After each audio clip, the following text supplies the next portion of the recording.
नमस्ते नमस्कार विद्यार्थी मित्रांनो, अतिशय महत्वाची अपडेट आहे विद्यार्थी मित्रांनो. जो काही 14 मेला जो काही निर्णय झाला होता मंत्रिमंडळाच्या बैठकीत, आणि त्या बैठकीच्या निर्णयामध्ये असं ठरवण्यात आलं होतं, स्पर्धा परीक्षेची तयारी करणाऱ्या राखीव प्रवर्गासाठीच्या सवलती घेतलेल्या खुल्या जागेवरती दावा अमान्य होता. म्हणजे खुल्या गटामध्ये अदर कॅटेगरीला नो एंट्री होती आणि हा निर्णय मान्य झाला होता.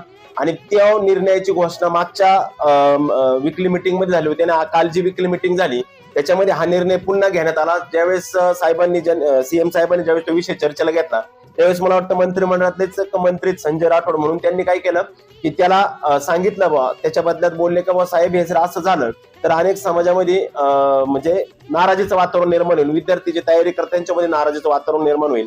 मग त्याच्यामुळे तो जो निर्णय होता हा तुर्तास त्याला स्थगिती देण्यात आली, सध्याच्या स्थितीला स्थगिती. म्हणजे तो जो निर्णय होता, म्हणजे उद्या जर काही जाहिराती आल्या, तो निर्णय जोपर्यंत प्रॉपर होत तोपर्यंत आता तो लागू होणार नाही, कारण का त्या निर्णयाला काय केलेले स्थगिती त्या ठिकाणी देण्यात आलेली. आणि सगळ्यात महत्वाचं म्हणजे जो काही राखीव प्रवर्गातून बसण्याचे म्हणजे परीक्षा शुल्क वगळता सगळ्या गोष्टी आपल्याला काय केल्या त्या म्हणजे बंद केल्या होत्या. का फक्त परीक्षा शुल्कचा लाभ घेणारच विद्यार्थी जाऊ शकत होता. त्या संदर्भात मी संपूर्ण व्हिडिओ टाकलेला, खाली पण लिंक आहे, तुम्ही पाहू शकता, तिथं खाली लिंक आहे, तिथे जाऊन तुम्ही संपूर्ण व्हिडिओ पाहा की काय होतं आणि आता पुढे काय होऊ शकतं.